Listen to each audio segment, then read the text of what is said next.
તમારે કંઈ પણ શ્રેષ્ઠને પામવું હોય તો પહેલા રૂટીનમાંથી બહાર નીકળવું પડે. એ જ રૂટીનમાં ચક્રાવામાં જો ફર્યા કરશો તો શ્રેષ્ઠને કદી નહીં પામી શકો.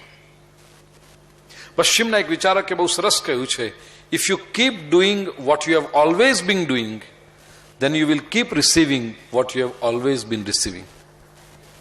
તમે જે કરો છો એનું એ જ ફરી ફરી ફરી ફરીને કરતા રહેશો તો તમે જે મેળવો છો એ જ ફરી ફરી ફરીને મેળવતા રહેશો. One definition of insanity is to do the same thing and expect different results. ये तो पागलपन है.